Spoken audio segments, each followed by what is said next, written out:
Hey, are you looking to upgrade your key life areas and evolve to a higher level of existence? To practically harness personal growth and spirituality in a crazy, busy, imperfect world? Then you've come to the right place. My name is Prash, and this is Urban Spirituality, the show which uniquely fuses ancient wisdom with contemporary self-growth and spiritual disciplines to deliver value-adding tools, traits, and insights to help you unleash your fullest potential. We always keep it real, featuring authentic, unfiltered dialogue with guests from diverse backgrounds to inspire, entertain, and enlighten all who listen. So get ready for your dose of urban spirituality. Be present and let's dive in. I think it is a good time to talk about this. Disconnect to reconnect. On Instagram, you get some really great tidbits of wisdom on Instagram, and someone shared a post about the same subject, and we haven't spoke to you about Interesting.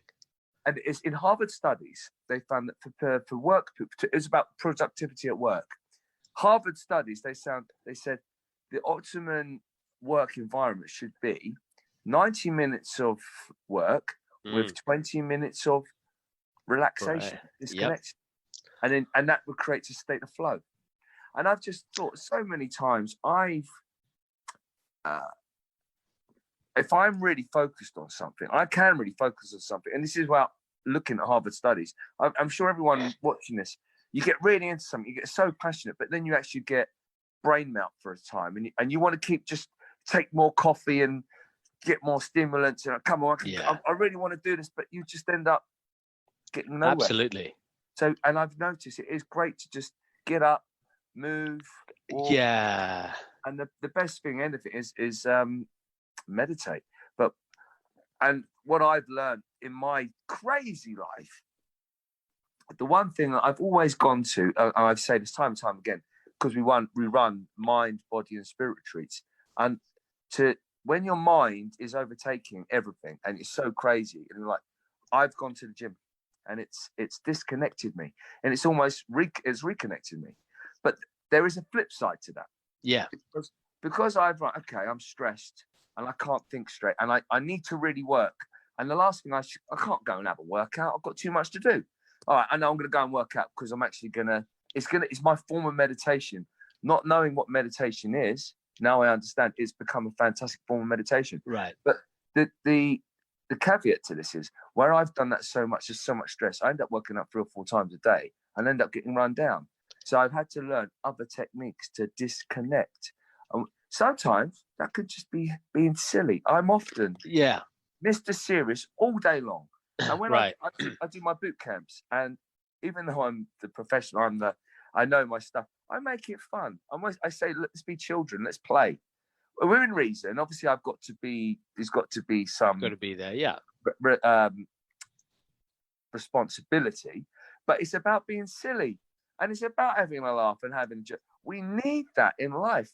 Just yesterday, it was Saturday, I went to your Mantra Therapy Christmas party, and it was great. And people felt silly, so true. I mentioned this. Everybody is there because they believe in spirituality. Right. But still, when you're getting people to get up and clap and dance, it's an English thing. I don't know about an Indian thing. It's like I think there's a lot of Britishness about being proper and being inappropriate in certain circumstances, I don't right? Dance. What about weddings? The dancers. People don't dance. I'm like, right, come on, and they do like the dad dance.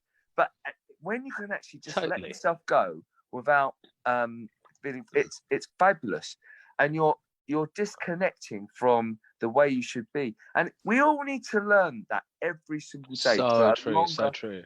I've got so much stress in my life. And it just, I'm glad we do this, because this is weirdly, although I'm connected, I'm disconnected. I'm remembering. It's the truth, man. These tools. And real. The last thing I want to say is what I loved. The main number, I did an interview. It's the Sarah Morton Firth show at the moment. It's just went out today. I'm going to promote it later. Oh, nice. I'm talking about Alex Reid being spiritual, and she asked me a question about significance. And I said, yes, I really want significance. And then she pulled the carpet from underneath my feet and said, "What? Don't you think it's more about connection?"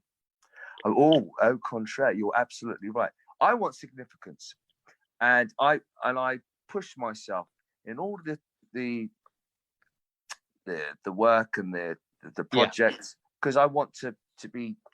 Look at me, Alex Reid, and what I really want more than anything is connection. And I'm just going to finish off. I'm pushing and pushing and pushing, and I need to just relax a little bit. I need to disconnect, because what I really want is that connection. I'm so blinded, I can't see the wood for the trees. I'm pushing for my goal so much. I must get it. I must train. I want significance, and I want the connection. Right. What I really want is to get that connection. I sometimes need to disconnect and relax. Yeah, and that's why we have this thing. That's why we have this that's what the importance of this is, that we want to connect. We need to disconnect sometimes in order to reconnect. And it's what you're talking about. We're plugged in too often. We're living in a civilization. I mean, the funny thing is, you and I grew up in the 80s, right? I mean, pretty much our high school and all that was in the 80s. And the 80s, got a couple of years on you. So we're both very young at our heart. Yes, but, you know, we grew up in the 80s. And for those of you who have tuned into this or are listening to this on the replay, if you're old enough to remember or young enough at heart to remember, you know, that was a time when we were not as plugged in as we were now. Oh my goodness, we didn't have as many computers. We had the Sinclair Spectrum and the Commodore 64. Absolutely. And the first version of the Nintendo, maybe the Sega Mega Drive. But we weren't on our computers all day. We weren't on those Game Boys all day. We weren't on games consoles. We didn't even have cell phones, mobile phones in those days. And so what we were doing is we were spending a lot of time fulfilling our desire to connect. And that ultimately is what drives us as humans. It's the thing that gives us pleasure. We were fulfilling it. We had a greater opportunity to fulfill it. What is happening we were together with social media, with access almost 24/7. We can get almost Uber anything in the world.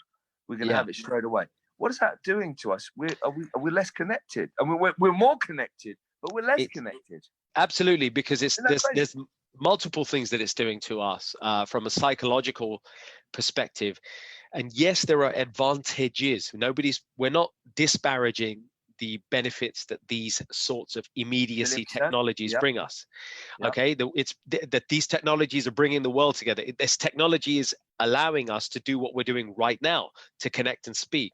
But it's when that technology is overused or used in such or overused or abused, that it starts to have a detrimental effect on the people who are using it. And this is what we're talking about here. So when that happens, Alex, what we're doing is we're creating a false sense. We're reprogramming our expectations to an unrealistic level. We now want immediacy. So it starts with the immediacy of your Prime, Amazon Prime. You get it the next day. Yeah. Now then you get your Netflix on demand. So when we create an on-demand mindset, it starts unnecessarily and unfortunately to bleed out unwittingly, not even deliberately, but it starts to mysteriously and insidiously invade our other social aspects of our lives. So now we want immediacy with sexual fulfillment. We want immediacy from a romantic relationship. We want that feeling of thrill. You go out for a romantic meal, and guess what? And I went out the other day with some friends to reconnect,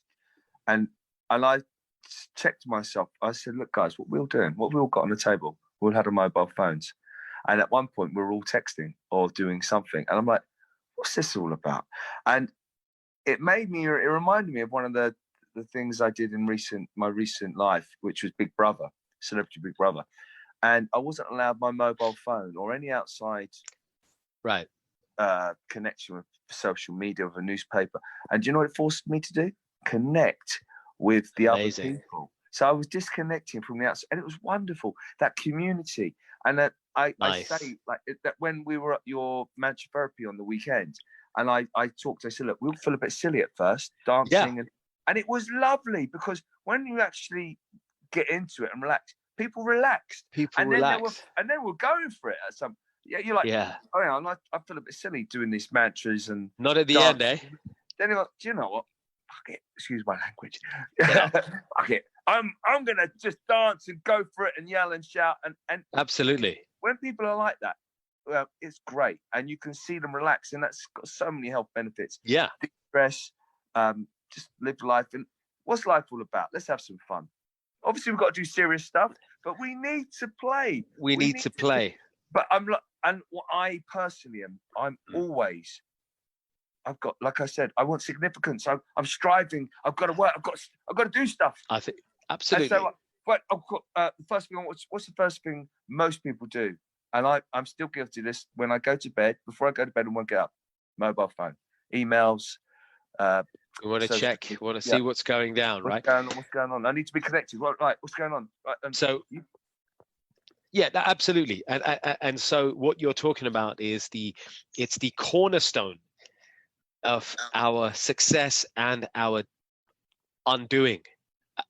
Our fall, our downfall and our success. The cornerstone is on the way we connect, the ratio between which we connect and disconnect. And I think you nailed it exactly as that. And I come from a corporate background, right? I've spent 2.5 decades working in corporations, UK, globally, doing this. This was my business, right? And so I learned so much about productivity. And one of those lessons was that the very thing that can help us be more productive in organizations or in our own businesses, or if we work for somebody, for the companies that we work for, is actually to take a break more regularly. Instead, the entire Western commercial infrastructure has been designed that we work 8-9 hour days with a 1 hour break in between, which most people don't take, right? Surveys show that only 60%, something like this, only 60% of Brits who work in employed roles or even business owners take anywhere near an hour's lunch break. Everybody else just skips through it or just works while working. So forget about 20 minutes every 1.5 hours. People aren't even taking a full hour lunch break. And yet the one of the key success factors to increase productivity and reduce stress is staring us in the face. 90 minutes work, take a break, come back. And we don't do that because we're forced to be connected. And now we want to be connected at bedtime, in the morning, looking at our phone. Do bosses get this today? I'm pretty much the same age as you, give or take a year. Yeah. I remember going to work with my dad, who was a builder, working on a building site as a Saturday job sort of thing. And he would always take a 10-minute tea break here or there. Right. He was doing hard physical work. And I thought, he's not, but he would work non-stop all day, but 10-minute tea breaks, and have a sit down. And the boss would come along and he said, look, if the boss comes along, look busy with a broom. It was like, you can't keep going all day. And that's physical. But as much as you might be at a desk, not lifting cement, or you're still lifting cement in your mind. I mean, it could be, you have a hard day on the office. Right here, right? You need those breaks. I wonder if the boss doesn't realise, come on, do you think they're getting it today? I think bosses are beginning to get it, but we're still far behind. I think there are other cultures who get this better. In the US and the UK, we are still behind. What we're doing, crazily, and obviously this is one of my main areas of passion and interest, right? Peak performance, how to improve our performance in our lives, and also how to nourish ourselves. And one of the biggest failings is that we're band-aiding this stuff. We're chucking in, HR departments are spending tons of money on wellness programs, on well-being bits, getting people to do wellness days, coming in for an hour a week. I've done it, right? And it's lovely. Body Shop. They do this, right? Yeah, you've Body Shop, right? So they're doing this, but they're missing the simple wins that they can have on a daily basis, which is these strategies that you rightly touched on. Working for 90 minutes, taking a short break, getting into something creative. Google, here's a good example of firm. Google and a couple of companies out there, I think eBay does it as well. They deliberately have play They have I've games seen it. rooms. I've Seen this? gone into the table tennis and snooker. Yeah, right there. And pickles. Now, I get it. Listen, I understand their mindset. They're very successful companies. You want your staff to be happy. You don't. It's not a slave. You want it. To me, I want a team. I'm like, I always want to be Captain Kirk, and you want to be the Starship Enterprise. Everyone is equally important, and Captain Kirk will listen to the smallest person in authority if he's got the right answer. You want that team effort. Everyone's working together. So I get it. I mean, so if you're a corporate dude, look after your staff. Give them the breaks. But we don't do it, and No. the thing is, connecting versus disconnecting. When you're withdrawing, I mean, if we look at nature does this. In nature, when the sun is up during the course of the day, all the animals engage. Majority of species of animals are engaged in activity. Nature itself is engaged in activity. When the night falls, other than nocturnal creatures, the majority of I don't know if you've got a cat. species. I've got cats, and any cat people will know how much they sleep. Because when they're active, they sleep. They need to sleep. Because when they're active, they are pounding, pouncing, hunting. Even domestic cats, they still play. Cats, They go out. I know. Sure. I've just started training again hard. For those who don't know, I've just taken on a little challenge coming up. Oh, hang on, what's going on? I've lost you. Can you see me? I can see you, man. And I'm training hard. And where I'm training so hard, I'm exhausted all day. And I need to find time to relax. Because I'm pushing my body. I've just agreed to have another fight. It's already people are talking about challenge, right? Yeah. Talking about challenging. That's a challenge because I'm not the athlete I once was. So I need to have lots of breaks. I need to be kinder to myself. I'm exhausted. I've pushed my body. I went for a run today. I haven't run in years, hard. And I'm training like an athlete, and I feel my whole body aching. I need rest, like a cat. If I want to pounce and get my prey, I've got to rest. I've got to have lots of breaks. So true. And again, it comes, Alex, by the way, massive kudos for that, because that takes guts. That takes discipline. Yeah. And it takes just the right degree of crazy. I'm excited as well. But the beauty is, you of all people know as an athlete the importance of that rest period, and what we're trying to share here, I guess, folks, is the importance of disconnecting from both. That's why we said in the headline, it's disconnecting from people and things. So things, when we're talking about things, we're talking about technology. So let's get clear for a bit. We're not going to go into a really long thing, and we can do this as a two-part. I think there's a lot of content here, right, Alex, if that's okay? So look, disconnecting from things is stuff like disconnecting from technology. As Alex said, maybe changing your habits so you're not looking at Facebook last thing before you go to bed, or you're confining it to certain pockets in the day. So disconnection doesn't mean that you're entirely leaving it aside and then you're facing that phobia that a lot of us get, like technology. There's even a name for it, Alex. Nomophobia. There's actually a name for this. Nomophobia is the phobia of not having your mobile near you for more than a half an hour. It's called nomophobia. It's the damn name for this thing. I've seen it when I train guys. There's a couple of guys I've trained, and I'm doing a set, and they're on their phone in between every set. And I'm like, mate, come on, you paid me for a session.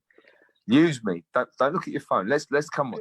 Right there, right. If you want, and I've done it. I've gone to have therapy myself, and have my phone on, and then my therapist would say, like, next time we're going to turn the phone off. Yeah. Oh. And there's this fear, right? Nomophobia. So what we're trying to say here, folks, is, and we're not here preaching, Alex, as you've often said, we're not here to preach. We're here to share what we're learning and give ideas and strategies that we hope will add value to your life, because God knows the world needs more of that. And obviously more of us do that, the better it is for everyone. So let's talk about this. One, let's learn to disconnect from things. And things means technology. It also means maybe not binge watching once in a while. It might mean not having the TV. Here's a thing that we do with some of my coaching clients whose kids are a little unruly. So we've just got this thing where I have them just take the plug out and hide the remote. Now the kids can't use the TV. You need a remote to use Great one. TVs. So they have no remote, and they unplug it, you know, or they. Can you go back to the one where you said not binge watching? Yeah. Do you know what? I actually crave to do that. I don't do that. So maybe I should do that. Could that be a case for me? I never watch films and I love that. I miss that. And that's my. So for you, that could be your disconnection. So look, we're not saying disconnection means no technology. It could be, it's doing something that you're not normally doing. So if you're using technology, watching films, doing movies, this, that, then for you, it could be disconnecting from that for a while, for a sustained period. And a sustained period could be a few hours to a full day. It could be even a week. But I think it's good to start with a few hours or a day. That's a great start in this day and age where everybody's so wired up. But for you, it might be to actually connect. You know, watching movies for you, it might be actually, you know what, in my downtime, I'm going to disconnect from my busy schedule and I'm just going to go and watch Only Fools and Horses. I'm going to go and watch 3 episodes back to back of Only Fools. Have a good laugh, you know, get it out. I do that sometimes. And what I found I need to do more, almost in reverse, because my cure might be your poison. Yeah. So, and we often find that. That's something that's coming up, what we're going to talk about in great detail. Somebody's cure can be somebody's poison.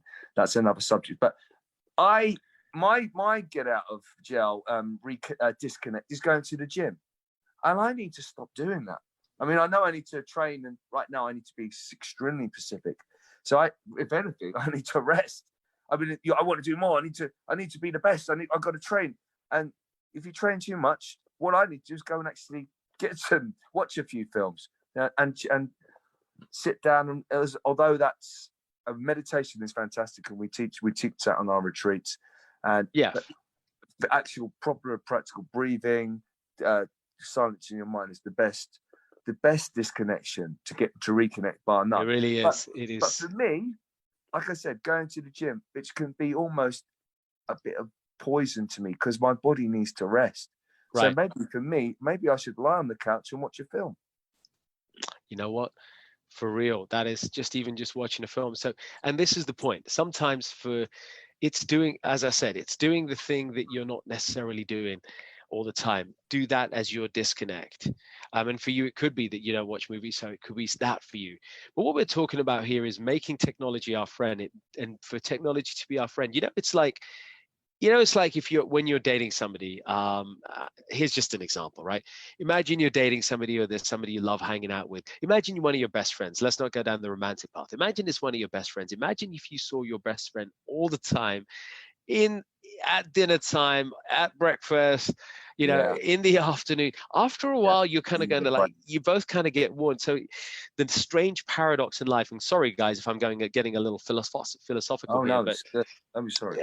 I think thank you. It's like, so the strange paradox in life is the very thing that we crave can often become the very thing that we curse because we've had too much of it. We become sick of it. It's like having your favorite chocolate on tap every day. It's like having your favorite person that you get turned on by naked all day, every day, every week. After a while, it just the prettiest girls could become not pretty. It's just my best mate. I love him to pieces, but if we live together, we want to kill each other. Right. And so which brings us to this point, which is that, again, it brings us to the point of the need to disconnect. We always need to disconnect. And so this message is, when you disconnect, a magic happens. I think you just alluded to it, by the way, Alex. When you disconnect, the mind gets a break from what it's used to in the norm. It also gets a break from the exertion, usually with your day job or your business or whatever it is that occupies us, 60, 70% of our waking day. When we disconnect from it, even for small periods of time, the mind gets a respite. Now, when you then turn that mind to something creative, something expressive, maybe watching Only Fools and Horses or a comedy series, or maybe no technology, walking out in nature, working out in the gym, whatever it is for you that takes you away from the thing that you do and makes you feel more creative and joyful, you're actually giving the mind a chance to recover from that stressful exertion that it does 60, 70% of its time. And by doing so, guess what you do? Same thing you do when you're going for a workout really intensely and then you're recovering. It's in the recovery that the muscles rebuild stronger. So in the same way, your mind gets a rest and it comes back more stronger. Its cognitive faculties are replenished. Let me just leave you a story. I went to see, and brilliant, and you've just brought up I went to see a friend, Emily Carding, in a play. She's a fabulous award-winning actress, nominated but not Emmys or whatever. I don't know the acting. I should know. I'm an actor. I don't know. She's got all that sort of stuff. Yeah. She was doing a one-woman play, and it was absolutely amazing. It was about a dystopian future where she's an AI. She's an AI avatar created in this world. Long story short, she's talking for about 55 minutes non-stop. And I said to her, we had a drink in the bar after the performance. And I said, do you ever dry up? I said, oh my God, you wouldn't have noticed it, but I did today. I actually did. I have all this information and I was like, oh shit, oh God, oh shit. I don't know the words. And I'm like, what she did was, she said, right, okay. Imagine this. Let me explain to you. If you're on stage, 1 second can feel like an hour. If you muck up, it's like you're having super adrenaline charge through your body. So she relaxed and she said, right, I know this. I'm just going to cover it. And she's playing a robot. So she started doing she was talking and then she just grew up and she just managed to write. I know. She said in her mind, right. She had instant shit. Okay, listen, talking to herself. You know this. Cover it up. It'll come. It'll come. And I said, and I said, did it? And she was there for about a minute. Yeah. Which felt like 2 hours. Yeah. And started talking, and it came out. And one of her friends who had seen it a couple of times, this performance, she said, I don't know what you did there, but that was absolutely amazing. And she was like, I forgot my lines. But what she did was, she relaxed. She relaxed. That's a case of where she disconnected because she had all this information which was overloading her, and she learned how to just relax. So sometimes you've got some. I've been on stage and I've been doing talks. I'm sorry, what did you say, Prash? That's what happens. I can't remember. I'm like, and that's very embarrassing. Right. But you have to learn how to okay, because you've got so much information, and got so many court cases and learning lines for 3 different plays and a film, and starting 2 new businesses, and trying for a baby. And the contest coming up as well, right? So. Oh yeah. So, the thing is, you have, I guess, so many people understand the need to be able to disconnect. And as I said, there are 2 types of disconnections. There's disconnection from things, which we've been touching on. And then there's disconnection from people. And sometimes we need to disconnect from people too, to keep it healthy. And that's why I think for all of us, we can learn some value from having a little distance. Distance can create sweetness when it's in a controlled way. It's like living together. I used to live with my brother and my brother and I used to live together for many years. And then my sister-in-law moved in. She's a lovely human being. But when the 3 of us were together for a good number of years, we started getting on each other's nerves. And my brother was like in the middle. And when we had our own spaces and places and we kind of had our own houses and we went our ways, but stayed close to each other, the relationship is a lot sweeter. Yeah. And so again, another realization and another idea for all of you here tuning in to consider is how you can strategically introduce some healthy distance. That is some disconnection from people. And that can be done on a daily or a weekly basis, typically on a weekly basis. And with your work colleagues, for example, maybe you want some controlled time where you're away from your work colleagues so you don't get distracted, where you're able to focus on your craft and really increase your productivity. Great way to increase productivity. From your loved one. Absolutely. From your loved ones. Makes the heart grow fonder. So a little bit of controlled disconnection from people can be a great thing. And here's another thing, folks. I'm getting really serious for a minute. I know certainly from my own life in the past, and Alex, you know this for sure. some of the clients I coach have this going on, that there are people who are negative in our lives. Now, we can't necessarily get rid of them entirely, because there may be a connection, there may be family, there may be friends, but there is something inherently unhealthy when you spend a lot of time with those people. So learning to strategically back off and disconnect from those people from time to time is great for you, and it's great for them. Does that make sense? So again, disconnecting from people is another great strategy to deliberately program into our week. Let's just argue. Not argue. I want to discuss that, because I've suffered this. Sometimes it could be your loved one, and you're injecting more energy into it. Come on. You're pushing, you're pushing, which is the wrong thing.